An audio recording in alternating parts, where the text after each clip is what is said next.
scamming, human trafficking, at iba pang heinous crimes.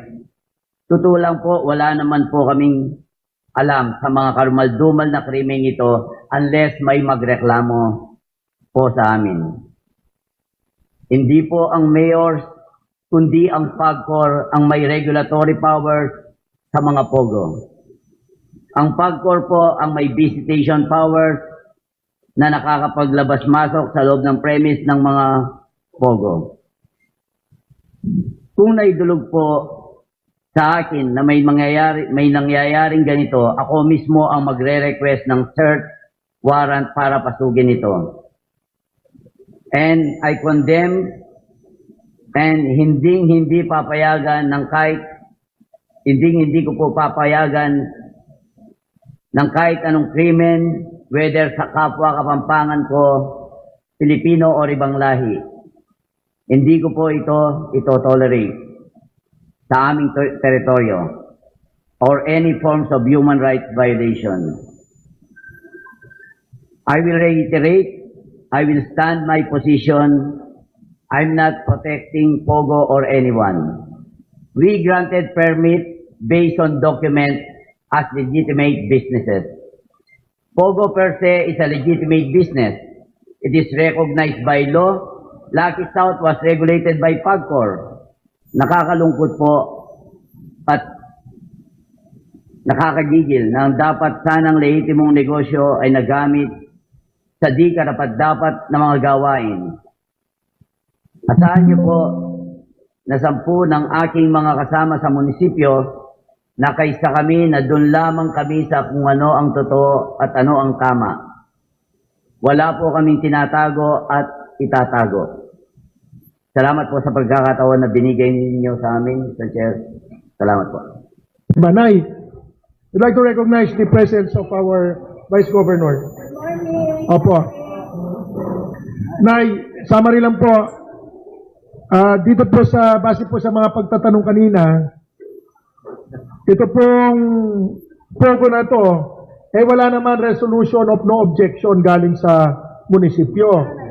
Ang meron pong resolution of no objection doon sa pag-establish ng business process outsourcing services. Hindi naman BPO po, Nay. Hindi naman po letter of no objection sa pagtatayo ng POGO. No? Pangalawa, yung pong mga building nila doon, Nay, wala man pong mga karamihan po sa mga in-apply nilang 3 mga building permit, wala pong mga occupancy permit ang karamihan. No? Walang occupancy permit.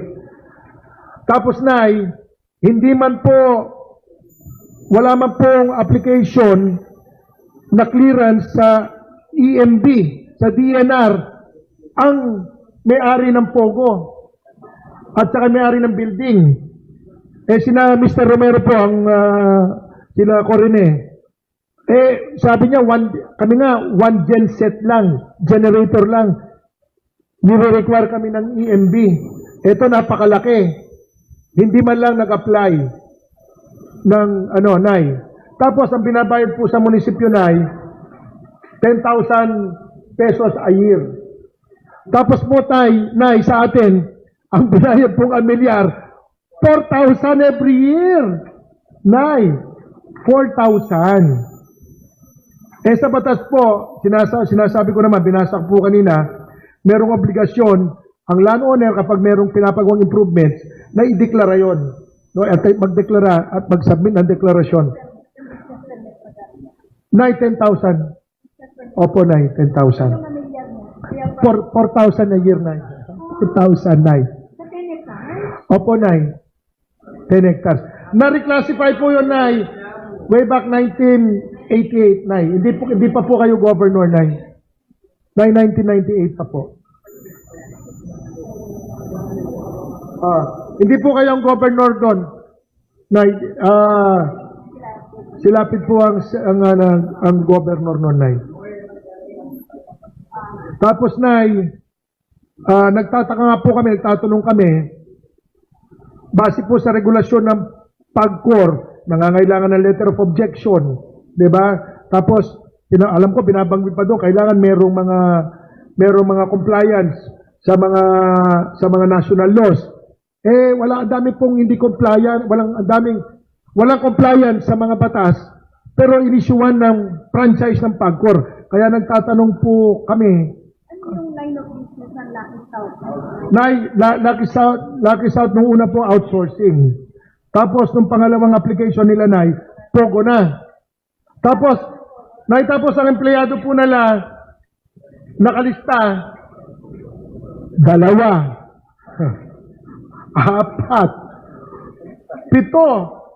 7, libo-libo yung nagtatrabaho doon. Diyos ko po na. Actually, ako nagpatawag talaga kasi nagpanik ako. Kasi bigla na lang na-news ang Porac, Pampanga, na sa totoo lang, wala kaming kalamalam dun sa nangyayari na to, dito sa compound na to.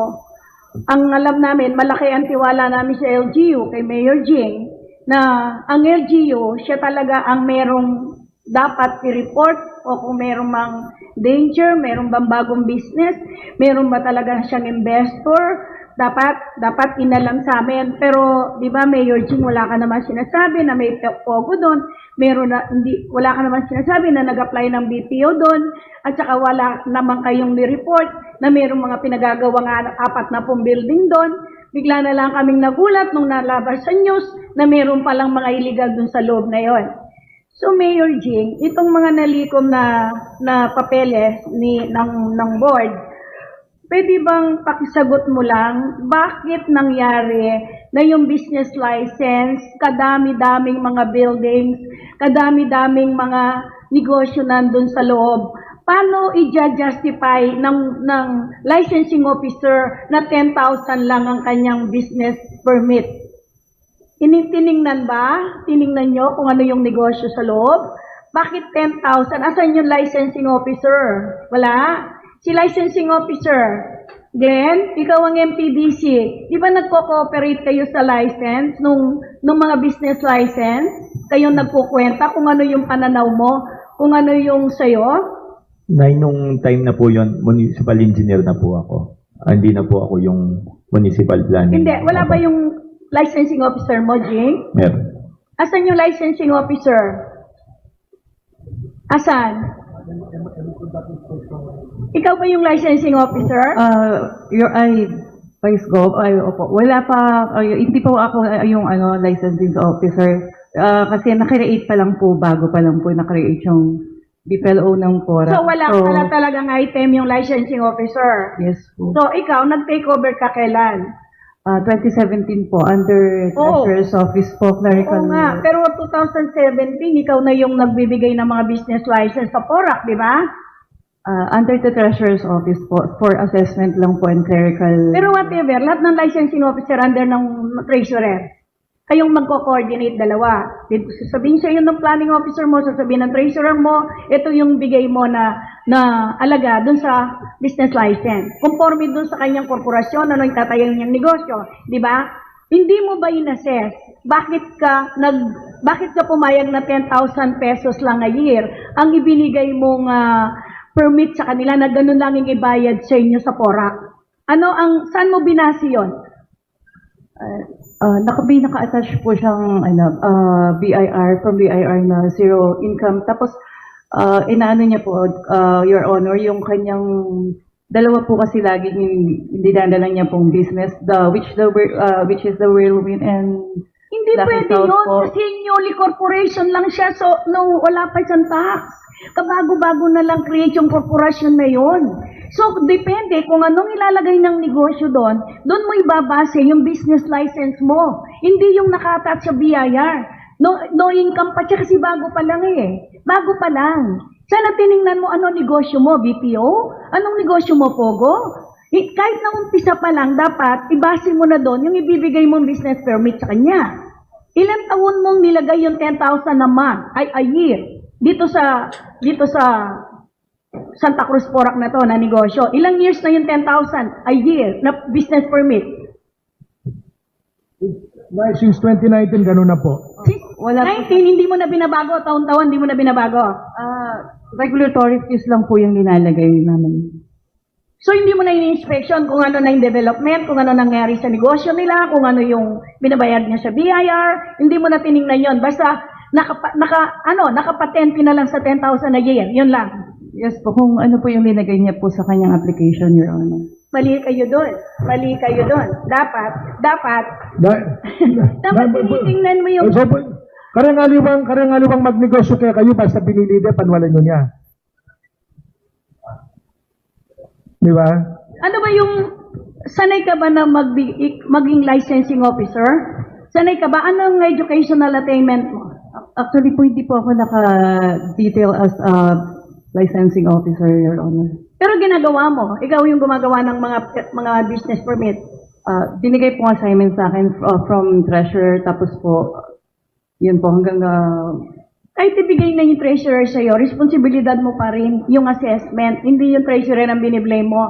Lahat ng licensing officer, under siya na treasurer. So, ibig ko lang sabihin, bakit nakapatent ito? Hindi na ba nagbago itong negosyo na to? Hindi na ba sila nag-improve? Wala na ba silang kinita? Kasi it depends sa negosyo kung kumikita, kung malaki. Pataas ng pataas ang business permit mo. Anyway, ganun na nangyari.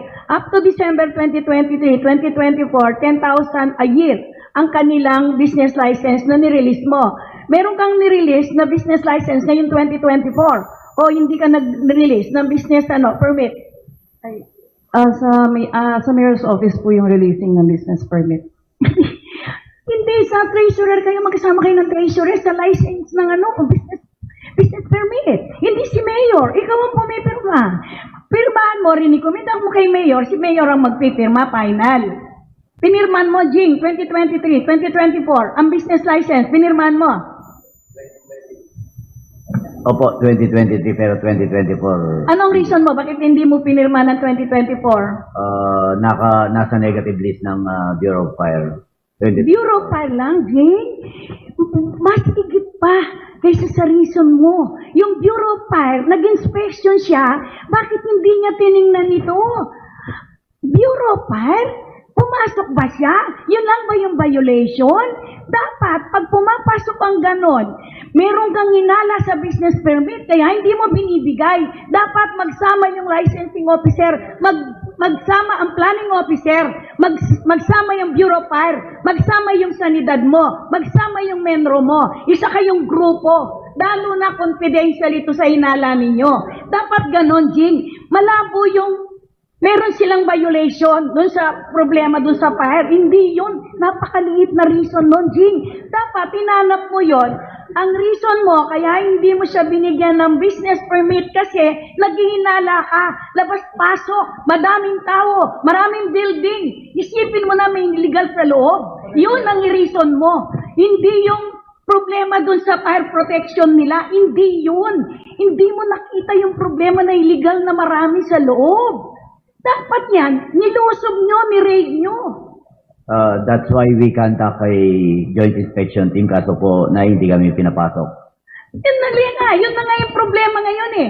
Sila lang ang investor, sila pa yung nananakot sa atin. Bakit hindi ka nagreklamo sa higher authority? Bakit sumalta lang sila sa bayan mo? Ayaw kang papasukin? Nasa batas na kailangan inspeksyonin lahat, either private property kung may hinala ka ng may illegal. Wala silang karapatan na bawalan kang pumasok sa loob. Bakit? Sino ba sila? Binili na ba nila yung Pampanga? Binili ba nila ang Porac? Sa kanila ba lahat yan? Naglilis lang sila eh.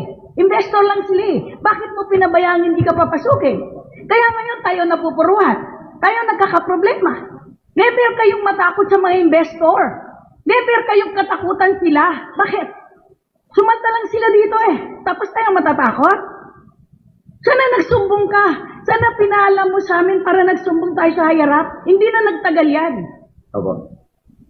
Even the PAOK, they need a search warrant to enter the premises na. Kaya kami talaga wala po kaming power to enter. Jing. Huwag mo sabihin, ang pinag-usapan natin dito is the business license pa lang. Wala pa yung PAOK. Wala pa yung PAOK. Ang LGU, karapatan niya, lahat ng pumasok na investor sa kanya, na karapatan niya natingnan, ultimo maliit na building, ultimo isang pako, kung ilan yung building, anong pagkagawa, ano lahat yan. Pero Jing, ang nangyari, wala kayong ganon sa munisipyo ninyo. Matagal nang nag-illegal yan. Matagal na silang nag-iligay dun sa loob na yan. 2024, saka pa lang. Tapos ang reason mo, kaya pala hindi mo binigyan ng business license, kasi may reklamo yung Bureau of Fire. Asan yung Bureau of Fire? Hindi niya, bakit siya nakapasok? Hindi niya nakita yung mga legal sa loob? Yung Bureau of Fire mo? Yun lang ang nireklamo sa'yo, kaya ayaw mo siyang bigyan ng business permit because of the, yung mga permit niya sa fire, yun lang. Pumasok ang fire department mo, ba't hindi niya nakita yung mga illegal sa loob? Nakapag-conduct ba ng inspection ng Bureau of Fire? Nalalaman natin yung problema. Pero pakitawag sa susunod yung Bureau of Fire Protection, yung Jing, representative. bakit yung Bureau of Fire mo nakapasok sa loob? Ay, baka hindi mo nga nakapasok din eh. Hindi rin nakapasok na yun. Bakit niya dinadahilan mo ngayon sa press con mo? Kasi yung fire protection ang problema, kaya hindi mo sila binigyan ng business license. Di nagsisinungaling din siya rin hindi siya nakapasok. Actually, nasa negative list po nila, kaya yun po yung naging basis namin for, kasama po sa requirements po kasi yun. Isa lang yun sa requirements, maliit lang yun. Kailangan lang na ng fire extinguisher niya, no? Wala nga occupancy permit. Kaya ngayon pwede nga yun eh. So anyway, napansin ko lang, ba't walang pirma yung applicant sa business permit? Ganito ba? Computer generated ba to o talagang hindi pinipirmahan? Walang pirma, oh. Computer generated po. Yung bang application niya may pirma? Meron po. O, bigyan nyo kami yung kopya, yung ano niya, yung may pirma na application. We will submit, Mr. Chair, the copies of the application for. Oo, kasi very misleading to. Di namin alam kung kailan ito eh. Yes, we will do that. Di ba? Yung assessor, nasaan? Assessor. Magkano ang amilyar na binabayaran nitong 10 hektarya nitong yung may-ari ng ano na yan? Ng lupain na yan? Based on records po, more or less 4,000. 4,000. 4,000 a year! Bali na 4,000. 4,000 a year! 4,009. 4,000 nga. Mas malala pa po babayad rin ang kakatamong ortelanong manasik kaya metong hektaryang Assessor, saan mo gabon. nakuha yung figure na yan sa kalaking hektarya na yan, tapos merong mga binegosyo. Kahit na mataas yung bakod, masisilip mo yung mga development, di ba?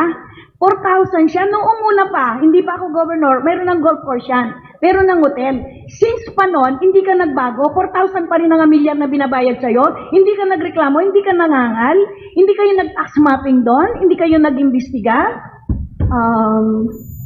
Vice Gov, bali, kaka-assume ko lang po this May 2 lang. Sino yung dating assessor? Retired na po. Ilang taon niyang tinatanggap yung 4,000 a year na amilyar nitong malaking hektarya na to?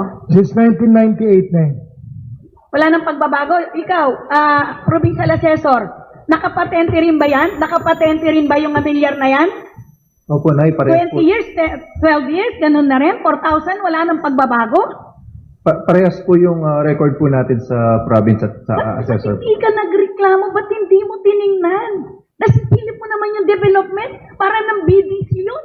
Opo, Nay, kaya dahil nga po sa developing yung PORAC,